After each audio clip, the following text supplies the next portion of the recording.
Good morning, Kinaway members, and welcome to another episode of Kinaway TV.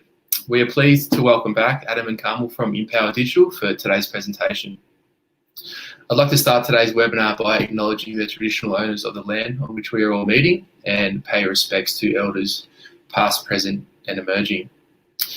For today's webinar, Adam and Carmel will be introducing merchants who already have an e-commerce presence, ways to assess their store through providing a checklist and hands-on tips to improve their site's performance.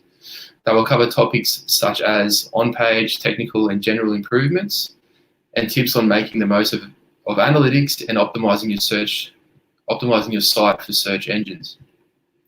In case you missed Adam and Carmel's previous two webinars, they're available on the Kinaway Facebook and YouTube channels. These presentations are all about providing digital training and support, ultimately enabling businesses to take control of their own online presence. The first webinar introduced participants to the fundamentals of e-commerce and encouraged them to think about how they can take their ideas and open an online store, while the second webinar introduced participants to the Shopify platform for e-commerce, along with providing the tools needed to take the first step on their e-commerce journey. I'd like to also quickly remind today's participants of the Kinaway Business Tax Support packages currently available. These specialist support packages will help provide access to a range of bookkeeping and accounting services, preparation and submission of tax returns and BAS statements, online access to Xero and MyO, tax and payroll obligations, superannuation and work cover obligations to staff, at a maximum of $1,500 exclusive of GST per business. If you feel this may be of use, please fill out an expression of interest available on the Kinaway website. We hope you enjoyed today's webinar. If you have any questions, please post them to either the Facebook or YouTube channels, as I will join Adam and Carmel as they address them after the presentation. I'd like to welcome Adam and Carmel for today's presentation, and as always, don't forget to leave a like, comment, subscribe, and turn on the notifications to receive Kinaway updates. Thank you so much, James. Before we get started, we would like to acknowledge the Kombumerri people of the Yugambeh Nation, the traditional custodians of the land on which we are presenting from today.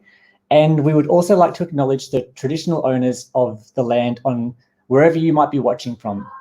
We recognise the strength, resilience and capacity of our Aboriginal community and pay our respects to elders past, present and emerging. Of course, we'd also like to thank Kinaway for allowing us the opportunity to present this series of webinars, and we feel honoured and privileged to be presenting to you today. Very good. Well, good morning, everyone. Thank you so much for joining us, and it's so lovely to have you here today.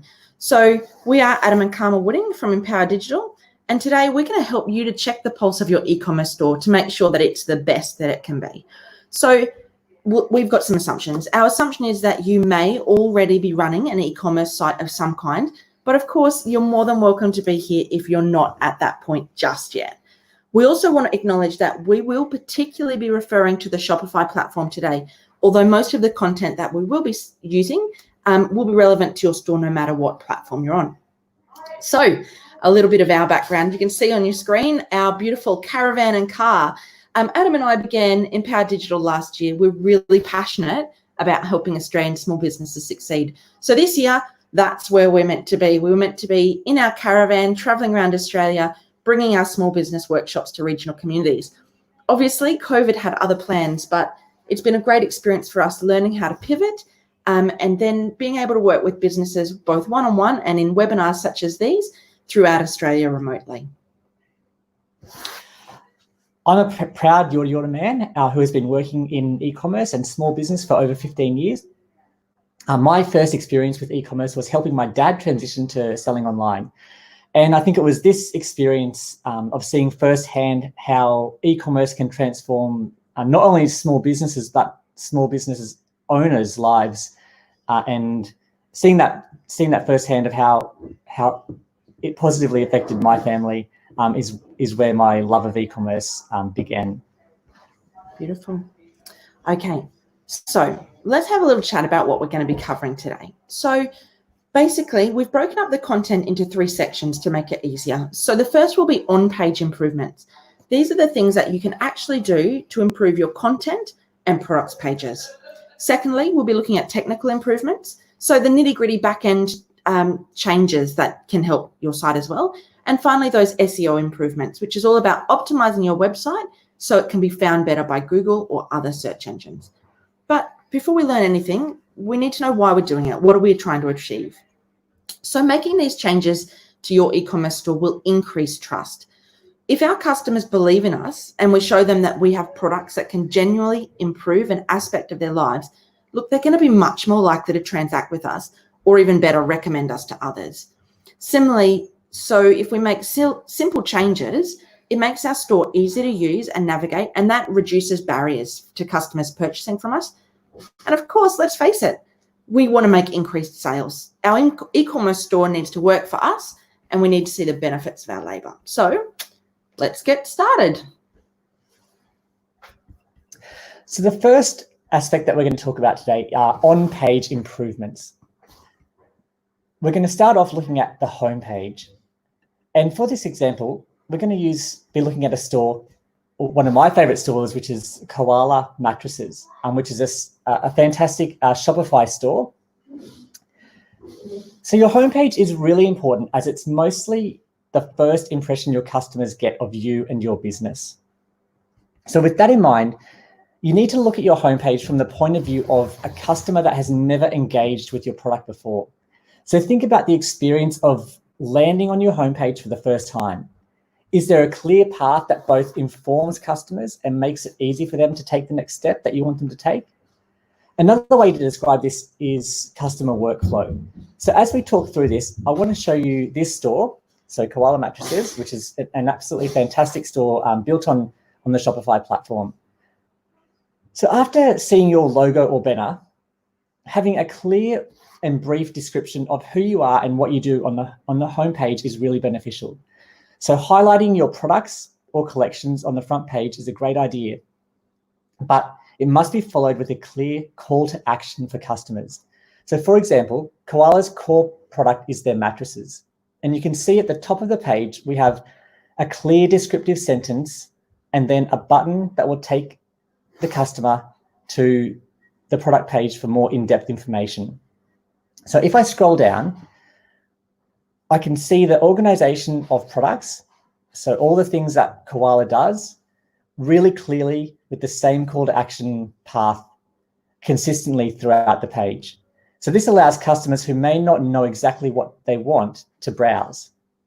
So if I go back up to the top of the page, the navigation on the store is also a very important factor from a user experience perspective.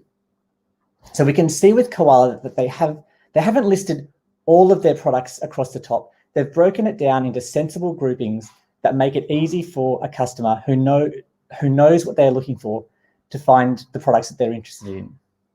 So that's really right. You know, like Koala, the name of the site doesn't say anything about furniture. So it's really important that this homepage just is wow for the customers. When they click on it, I can immediately see there's a really good, strong image. There's a really good, strong text. It's telling me that this is about bedroom furniture, specifically about mattresses, but then the navigation up the top actually shows me everything that they do. But it's just so simple and attractive and clear, and I don't have to fight my way through the information. Mm-hmm. And the other thing that Koala does really well is the subtle ways that they inspire trust. So if we look down the page, we can see key phrases that jump out to give the customer confidence in purchasing. So they've got a blue most satisfied customers award over here. We can also see up the top here, award-winning Koala mattresses. So these trust icons and statements about promises and free delivery and fast are really important and inspire trust for customers. Yeah, if we go down to the bottom of the page, you know, there's other, our promise. So they're using words that inspire trust. People think, well, it's risk-free. I don't have to worry. I get it. It's delivered for free. I don't have to pay for that. And I can give it back if I don't like it. So a customer feels a real sense of rest. They don't have to worry that they're going to lose money. Mm-hmm. Absolutely. And one final thing that I'd like to talk about, which is something that I find is particularly important, is the paradox of choice. So the paradox of choice is a theory which says that too many choices can cause us stress and ultimately lead to a feeling of dissatisfaction. So while it might seem that giving our customers lots of choices makes the process more exciting. It actually makes the process more time-consuming and stressful for our customers. So being aware of this, we can try to make our online store as clean and simple and easy to use as possible by removing any unnecessary choices for our customers. So as I said, I know for me personally, this is very true. If I'm shopping and presented with lots of choices, I often feel that sense of worry afterwards that I may have made the wrong choice or maybe that I've missed out on something. So I think I usually like to be given just as few choices as possible and just be presented with from the store as this is the best one for me, and that makes me feel a lot more satisfied. So I think Koala have done that really well with presenting us with as few choices as possible, and that makes me feel more satisfied after making a purchase. Absolutely. Okay, so that's our homepage. So the next thing we want to talk about is actually the on-page improvements you can make to your product pages. So product pages are obviously really important. They're where we encourage our customers to buy. It's where we give them more information about a particular product. And so it has some really important elements. And those are a really good product description, fantastic images, and a clear way to check out. So when you're writing your product description, you really need to think about who you're selling to. Your customer is just so vital. So think about who they are. Think about why they might be interested in buying your product, and make sure you tell them why it's going to improve their life or solve a problem that they have, or even if it's just to make them feel good. Another way to say this is, what is the unique selling point of your product? So if you're selling your own products, you're going to have to create this from scratch. If you're selling products from a third party, such as a manufacturer, and they provide you with information, that's a really good starting point. But I'd encourage you not to stop there. I'd really encourage you to write your own product descriptions, because this will ensure that your site contains unique content, and that's going to optimize it for search engines and actually speak to your customers rather than just be kind of that technical wholesale jargon. So some tips. Keep your product descriptions real and keep them simple. Don't make exaggerated claims like this is going to be the best product in the market, because that's one of those phrases that I call a yeah phrase. You know, you read them and you go, oh, yeah, another one. Yeah, it's the best one in the market. Keep it factual, and that's going to inspire your customers to trust you better. And the other thing is, descriptions that are too long and wordy, the information just gets lost. People stop reading. They're not interested anymore. So keep it brief. And one way to do this might be to use bullet points. They're a really great way because you can outline the key features of your product and make sure your description's easy to browse. And that includes any device. If it's bullet points, it'll show up well on your computer. It'll show up well on a mobile device as well. And finally, I would really encourage you to be really thorough about the information you provide. And that's similar to thinking about your customer. So for Adam and I, when we were looking for products to go in our caravan, weight was really important for us. So we were looking for lightweight camping chairs to take with us. We knew that the ones from Bunnings were like 5 kilos each. Times that by 5, that's 25 kilos. It was too much for our payload. So when we were searching online trying to find lightweight chairs, it was really important to us that the website listed how heavy they were. And it was just amazing how many websites didn't have that. And because it didn't have it, their chairs weren't a consideration for us. We needed to know that information. What I'd like to do, though, is actually take you through the product description that I've got written here, just as a bit of an example. So in reference to those points that we've just had. So, for example, this is a Sunday afternoon kids play hat. So the description we've got is, the Sunday afternoon kids play hat is the perfect companion for fun in the sun. Peace of mind sun protection with full brim and neck cape.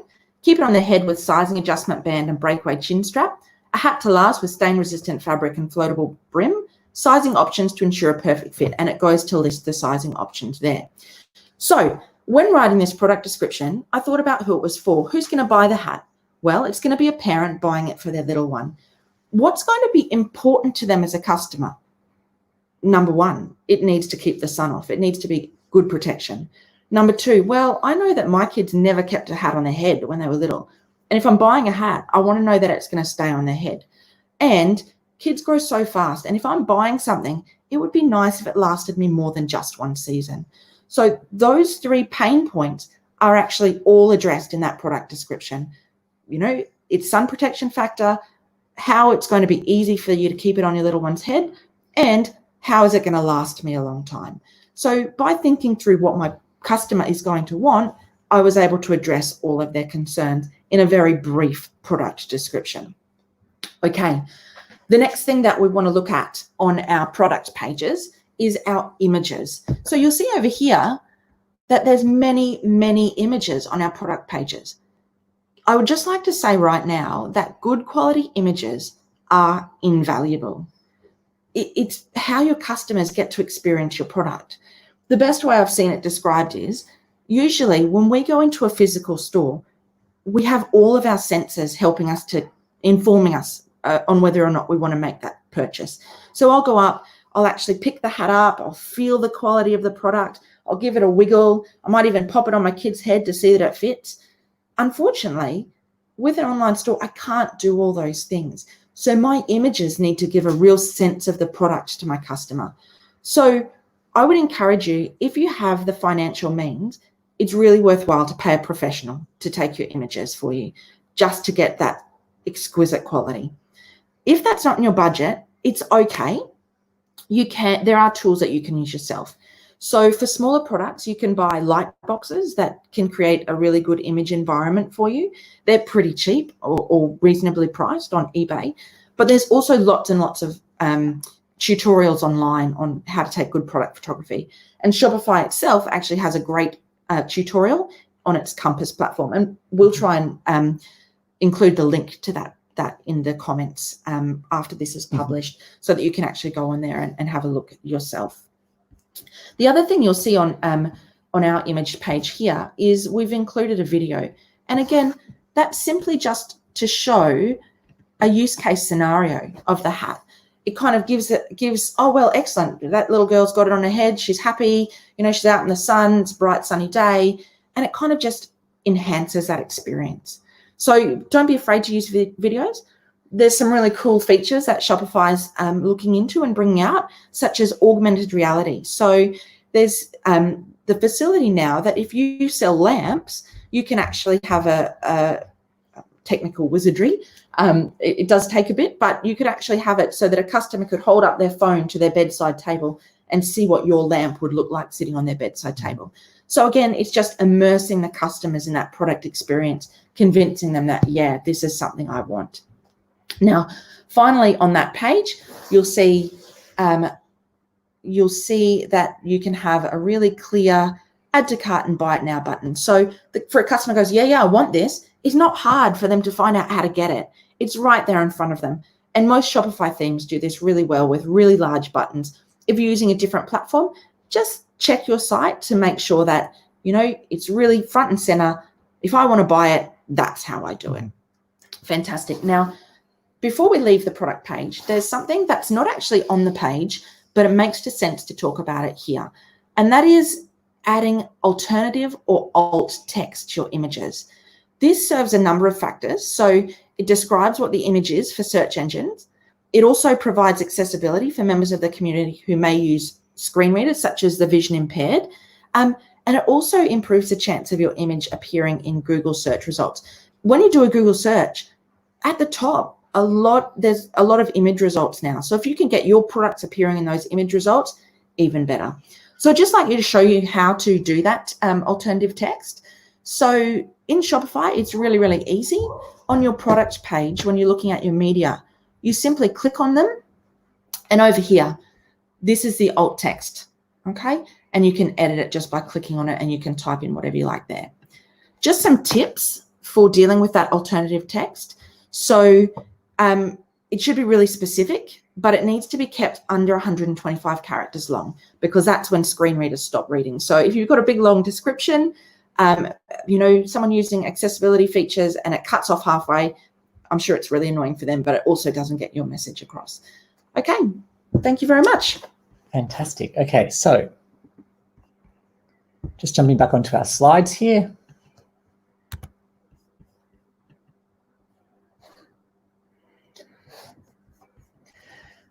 The next part of our presentation is all about technical improvements that you can make to your online store. So first of all, it's imperative that your e-commerce store has what's called an SSL certificate for security. So without going into too much technical detail, SSL stands for Secure Sockets Layer, and it's the standard security technology for establishing a secure connection or an encrypted link between your website and your customer's browser. So this link ensures that all the data passed between your customer and your Shopify store or your online store remains private. So having an SSL certificate is important for a number of reasons. Firstly, many customers nowadays are becoming more and more tech savvy and coming to expect this level of security as standard. And so it builds trust with your customers and shows that you are taking their security and safety seriously. Secondly, Google is now giving preference to websites with SSL certificates in the search engine rankings. So having an SSL certificate is an easy SEO improvement for you. So how do you ensure that you have one? If you have a Shopify store, you don't need to worry about this at all because Shopify takes care of it for you. But if you want to check that your site has an SSL certificate, visit your homepage and take a look at the URL bar. So I'm just going to jump over here. So this is an example. In your address bar, if you see at the top, not secure next to your URL, then that means that you either do not have an SSL certificate or it's not set up properly. If you do have one set up, you'll see the little padlock symbol next to your URL.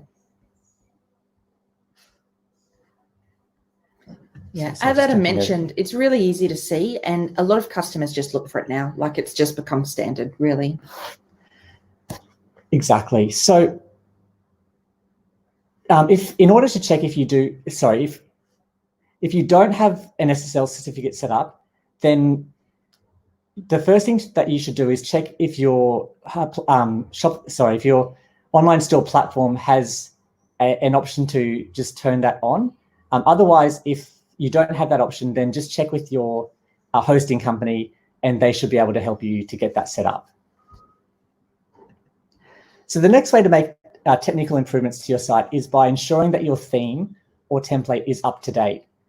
So your theme may be provided by a third party, and so the developers usually are making updates to the theme on a regular basis. So they make updates to its functionality and security, and also to match updates made by the platform itself. Unfortunately, in Shopify, this is currently a bit of a manual process, and it doesn't just happen automatically. So you do need to check this yourself. Updating your theme is really important in terms of maintaining the integrity of your site and ensuring that it's secure. So we recommend making a habit of checking for updates to your theme regularly. So you could create a schedule in your calendar as a recurring event to maybe check on, say, the first Friday of every month. Now, we're not going to go into showing you exactly how to update your theme because it is a bit of a long process, but Shopify does have a fantastic tutorial, which I'll just jump over quickly and show you here. So Shopify has a tutorial on how to update your theme. So we will link this in the description to this video and send it out to the Kinaway team to provide for you. So this document just runs you through exactly what you need to do to update your theme. And if you're using another platform such as WooCommerce or something different, just check with the theme providers as to what you need to do to keep your theme up to date.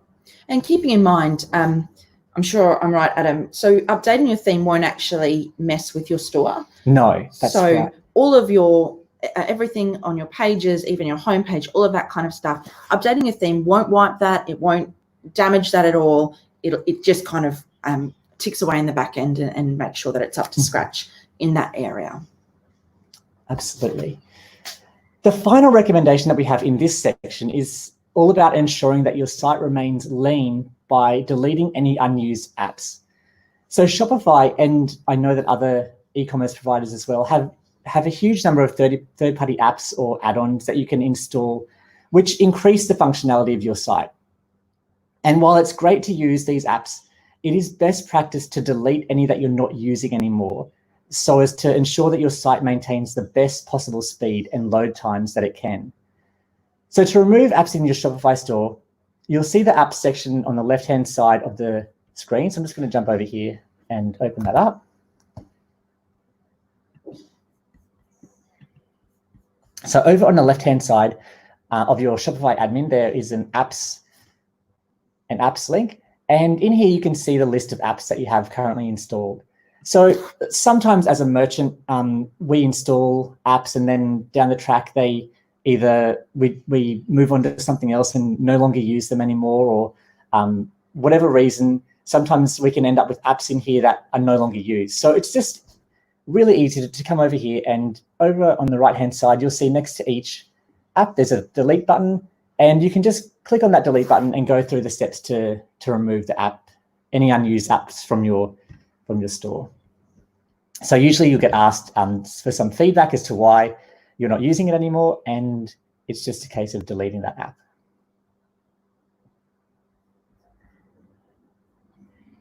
Now, one other quick point on that is sometimes apps, when you install an app on your Shopify store, sometimes the app will inject some additional code into your theme files.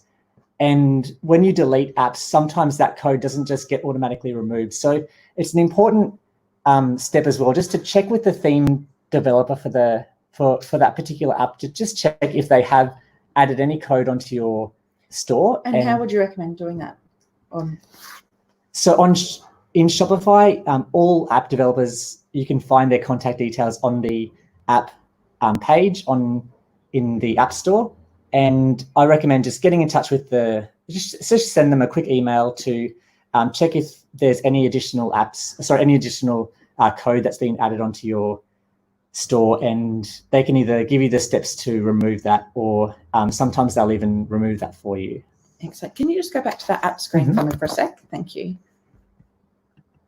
Beautiful. And so I'm pretty sure that, for the apps that you've already got installed, if you click get support, you can actually do it directly through here. Yes. Just taking out a step there. Perfect. Thank you. Beautiful. Back we go. Fabulous. Okay. So let's have a look at some general site improvements that you can do on your store. Let's talk about shipping. So shipping is the bane of the life of both the merchant and the consumer. So it's really tricky. Shipping's really tricky because customers hate paying shipping. I know as a customer myself, I hate having to pay shipping, but someone's got to pay for it. So we recommend to all of our clients that if there is any possible way for you to incorporate the prices of shipping into your product prices, you raise your prices and either lower or remove shipping altogether, absolutely do that. As customers ourselves, if you're presented with two sites and one has a product for one amount, but then you have to pay shipping, and the other one's got it for a little bit more but no shipping, I tend to go with that one. It is really tricky, particularly if you're selling a product that is larger or requires freight. And of course, one rule doesn't work for anyone, but it is something to really consider. If there's a way to reduce those shipping fees or make it free entirely, give it a go. And it's a bit like what you lose on the swings, you might make up on the roundabout. So, you might lose a couple of dollars on this shipping delivery, but you'll gain a couple here.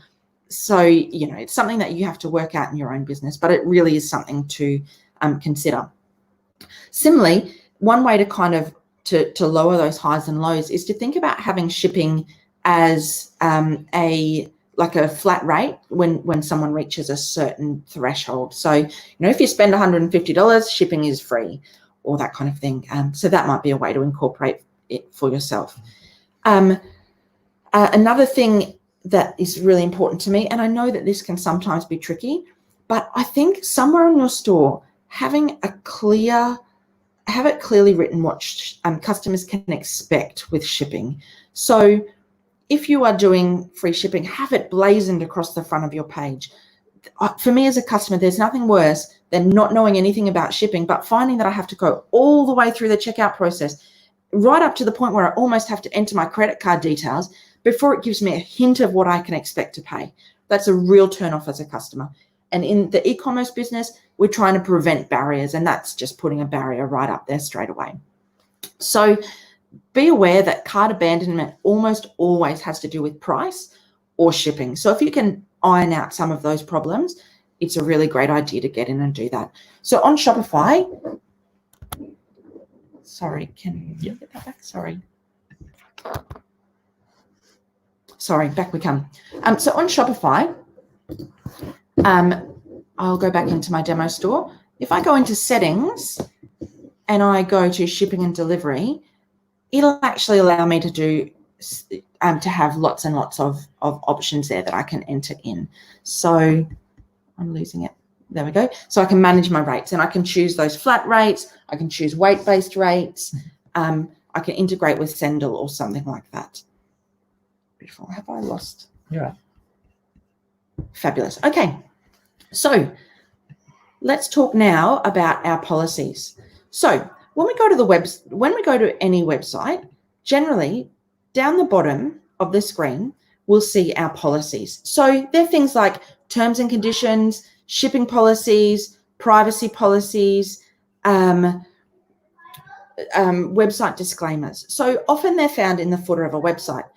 It's really important when we're looking at auditing our store. Sorry, I've just lost my notes. There we go. Okay, when we look at auditing our store, you need to make sure that your policies are really clear and right there when you need them. So why do we need policies? So first of all, clarity for our customers and also legal accountability.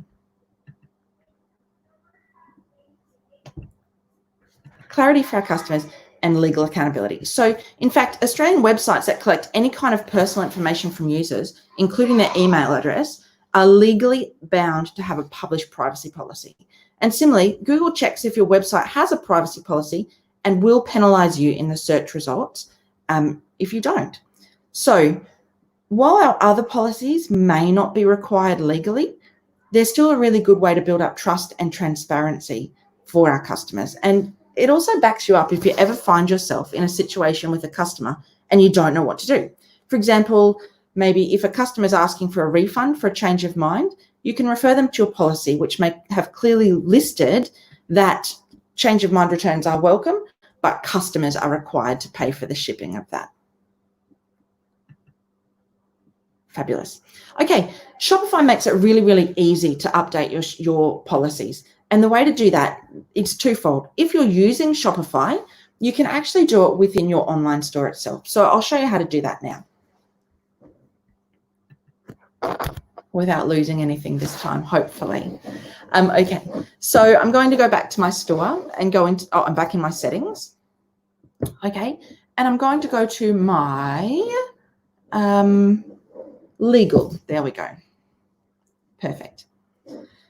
So on my legal, it actually lists the number of policies down here. It's got a refund policy, the privacy policy, the terms of service, and an optional shipping policy.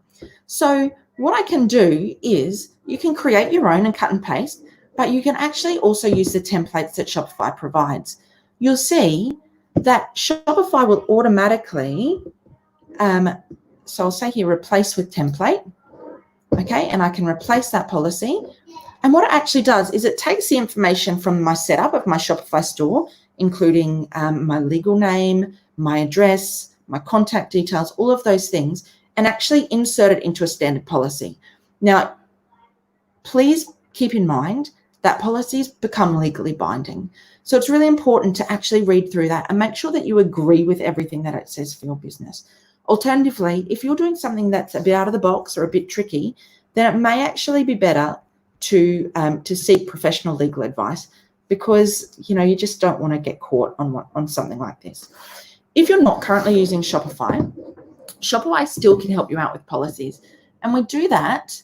And we can do that by if I go Shopify policy creator, policy generator, beg your pardon.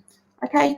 And it's a free tool that actually will generate those for you, and you can copy and paste them onto your own website. So you put in your company information and your website information, and you ask Shopify to send it to you, and it'll actually do that generic template for you, which is just really handy if you need a starting point for your business.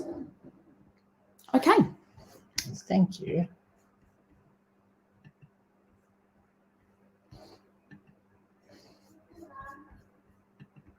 So the next part of our presentation is all about SEO, or search engine optimization. So search engine optimization is all about the changes and improvements within your control that you can make on your online store to give your business the best opportunity to be found by customers when they do a Google search or other search engine search. So to start with, let's look at the title and description tags. So these are known as metadata. Title and description tags are information about the page or product that allow merchants to control how their search listings appear in Google. And it also allows merchants to customize the information that they want presented to Google search about the page. So I'm just going to jump over and give you an example. So for example, if I go to Google, I'm going to search for my dad's business. Now, straight away up the top here, you'll see the Google listing for my dad's online store, which is Space Maker Wardrobe. So right here at the top here is the title of the website or that page. So that's known as the title tag. And then directly underneath that, we have the description. So we spent a lot of time optimizing this title tag and description. So we included a quick overview of what the online store is going to be all about. So the name, and then we've said that it's about DIY wardrobes and sliding wardrobe doors. And in the description underneath, we spent some time making sure that we included the keywords that my dad was trying to target for his business, but also we tried to write that in a sentence that made sense for customers to read as well. So we've got DIY wardrobes and sliding wardrobe doors, which are custom made and delivered Australia-wide. Do it yourself, flat pack or fully installed, order online.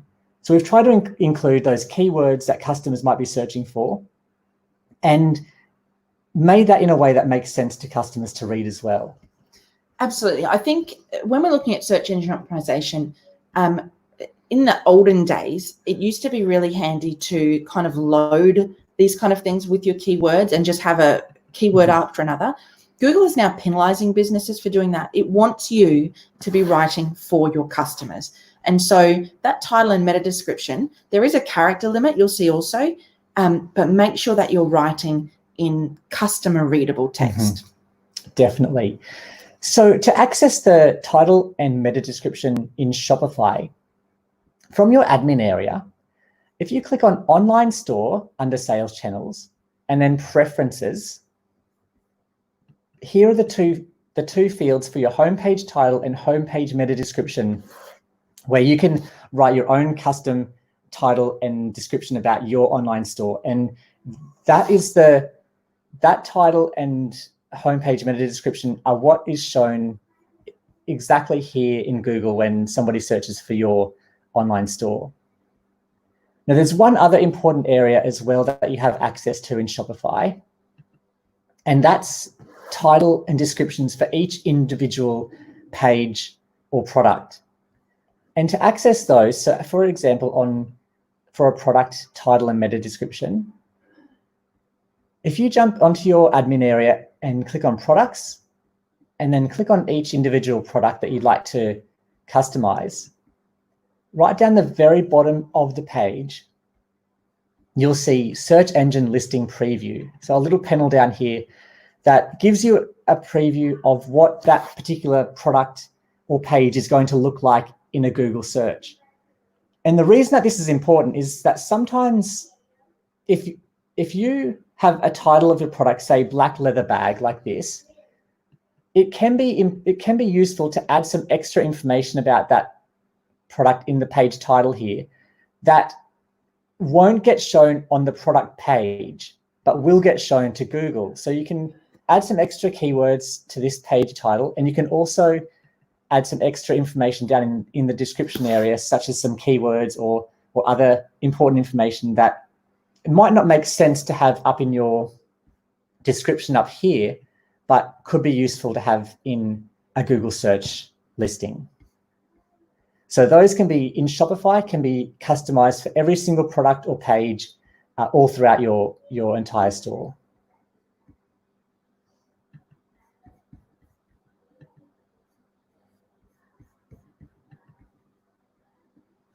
So another great way to optimize your site for Google is to sign up for Google Webmaster Tools and submit your sitemap. So Google Webmaster Tools is a fantastic free tool that Google offers that allows you to keep track of how your website is performing in Google search results. It also allows you to see how your online store is ranking, how many times people are seeing it in search results, and also how many times are even clicking on your online store. It also allows you to see things like your most popular pages, and Google even gives you tips and suggestions for how to improve those pages. So I'm just going to, again, jump over here and open up Google Webmaster Tools. So this is Google Webmaster Tools. You can find it just by searching in Google for Google Webmaster Tools, and you'll be brought to this page. And if you haven't already got this set up, you can click the sign up button and Google will take you through all the steps to get this set up. It's very straightforward. And then once you have signed up, after a few weeks, you'll start getting presented with some statistics and information about your online store and how it's performing in Google search results. So it's very straightforward. You can see all the different types of information that you can have access to. But one important thing that I do recommend doing is submitting your sitemap to Google Search Console. It's very easy to do, but it's very important because by submitting your sitemap, it gives Google a list of all the pages and products on your store so that Google doesn't accidentally miss any pages when they are searching your website. And Shopify has a fantastic guide on how to submit your sitemap, which again, we will also link to this in the video description. But this guide that Shopify has here shows you how to access your sitemap in Shopify and submit that to Google Search Console. So that's a really great tool that I very highly recommend everyone takes advantage of. Beautiful. Fantastic. Well, we thank you for joining us today. We might ask James to come back and have a chat with us. Mm-hmm. And just if there's any questions that anyone's got, please feel free to put them out there now. We'd love to answer anything that we can help you with. Wonderful. Thank you, Adam and Carmel.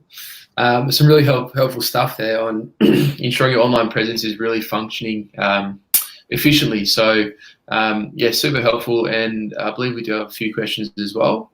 We do. The first one from Stephen, and he asks, I want to incorporate a website into my business and start an online store. Should I engage a business to help with my website, or should I try the online website builders and do it myself? Yeah, that's a really great question. Stephen, I think it's a bit of horses for courses. I think we use the Shopify platform, and you can absolutely build your own Shopify store yourself. There is so much information out there to help you. And so I think assessing which platform you'd like to use is really important for you. We're always going to be a bit biased towards Shopify because we really believe with all our hearts that that's the best e-commerce platform out there. You can engage somebody to help you. The prices for that wildly vary, as does the service, from building your entire store and then being a bit of a gatekeeper, or building your store and teaching you how to use it.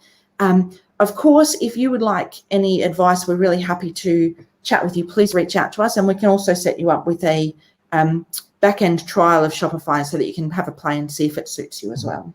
But I really do think that if you do have some time and the inclination to give it a go yourself, then absolutely on Shopify, I think you can definitely do it yourself. And as Carmel said, there's so many tutorials and so much information out there available for free to help you with that. So one great resource that we've mentioned a few times is Shopify Compass.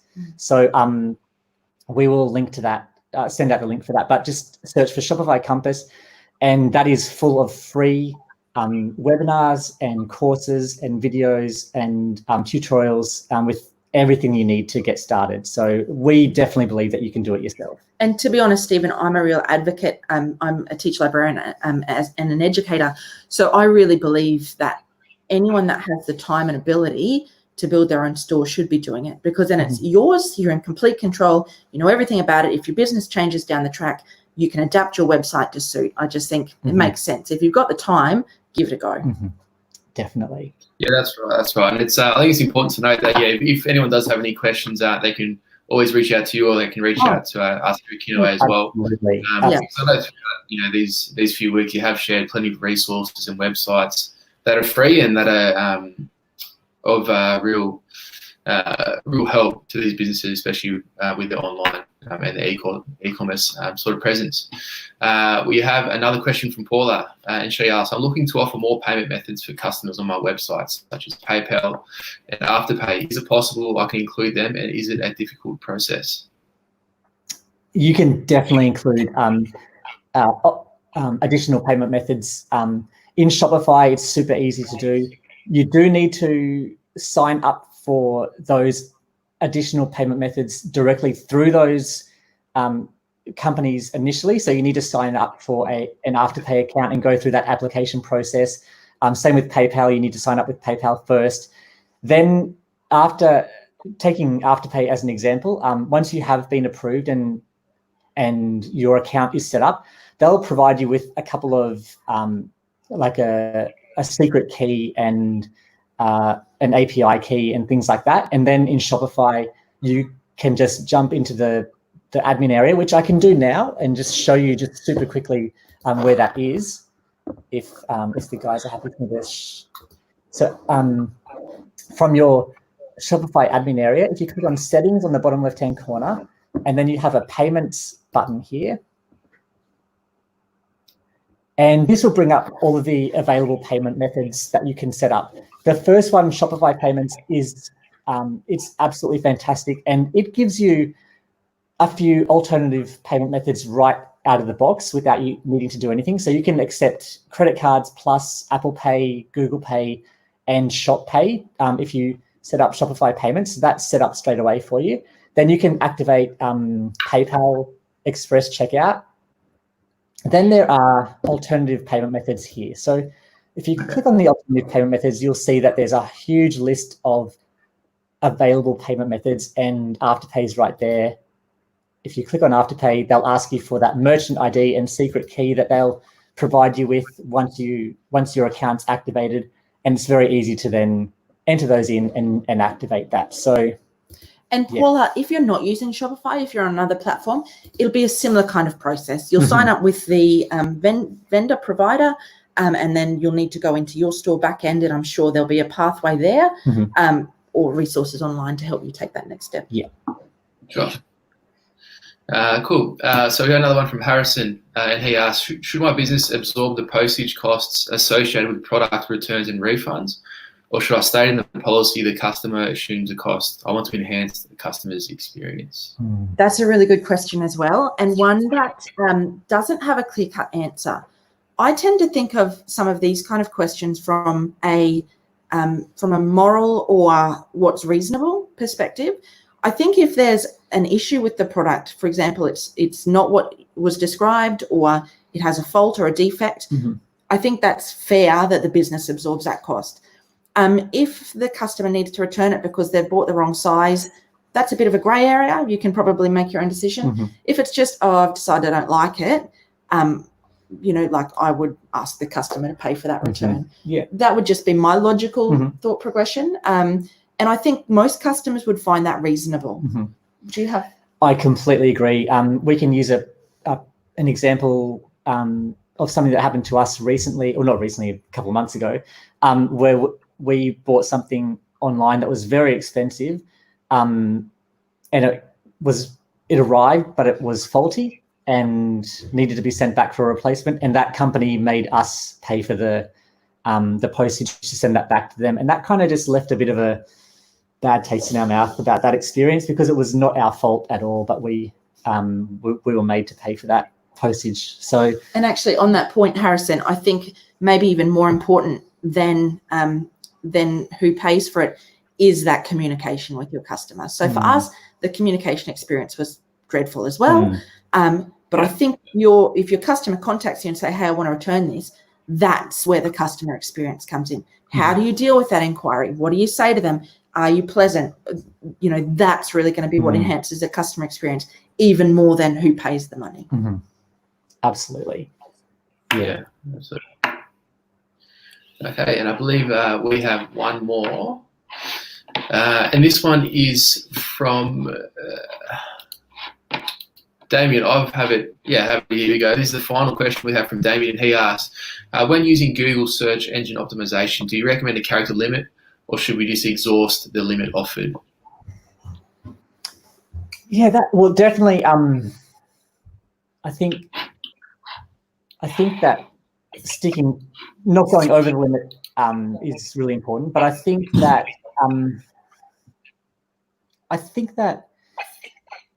there's not a clear answer whether one way or the other is best. I think it's what information you need to include in there, and I don't think that including as many keywords as possible just for the sake of that is important. I think that you should think about the customer, optimize for your customer rather than for Google. So I think that including a description that makes sense for your customer to read, that includes the necessary information, gives a good explanation of what your business is or what that page is about or what that product's about, that your customer, that makes sense for your customer and includes the important keywords that the customer is going to be searching for. But I don't think that just going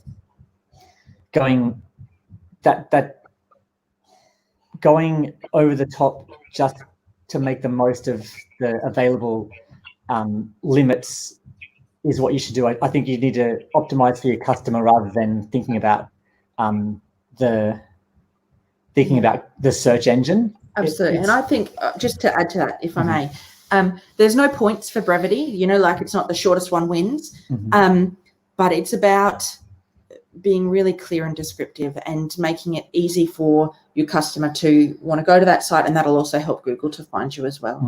So while it's important not to keyword stuff, I tend to find that limit is quite restrictive. If you say as much as you can about your business that's positive and you're trying to promote yourself. So it's a bit of how long is a piece of string, but yeah, you kind of just, as Adam has just said, write what's best and don't really worry as long as you're within that limit. That is what's best. Yeah. Sure.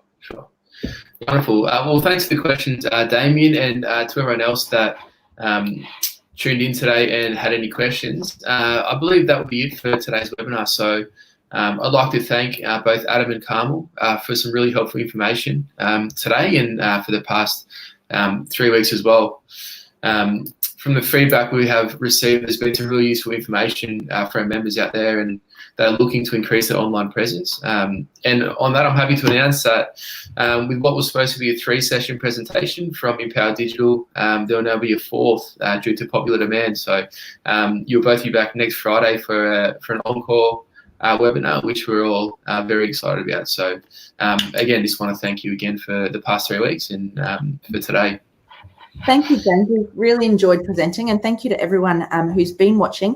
Again, let me just extend that welcome to please reach out to us. If you have any questions, we're really happy to chat. We can chat, remotely or via email, whatever suits, but we're here to help. So please, make use of us. Definitely. And yeah, thank you so much, James. And thank you to everyone at Kinaway and for everyone for tuning in. We're so thankful to be here, and we're really excited to be back next week. Great. Wonderful, thank you. So again, thank you, Adam and Carmel. Thank you again for everyone who tuned in this morning. As we look to provide some more content for our members, Kinaway TV's next webinar will be held on Monday at 6 p.m. as we have Mandy Barton from Bayala B presenting on the traditional cultural model of health and wellbeing. She'll be covering topics such as the strengths of cultural knowledge in DNA, how to adapt traditional cultural knowledge and practices to assist our families and our community's health and wellbeing, and establishing individual self-care plans from the 7 cultural ways of wellbeing practice model. Following Mandy's presentation, Tori from TJS Accounting will again be with us on Wednesday, with Adam and Carmel back next Friday for their special encore presentation. I'd like to also remind members once more to jump onto the Kinaway website and fill out an expression of interest for the Kinaway business tax support packages too. So there's a big week next week. Thanks again to everyone involved. And don't forget to leave a like on today's video, subscribe to the Kinaway channels, and turn on the notifications to receive Kinaway updates. Hope you all have a great weekend.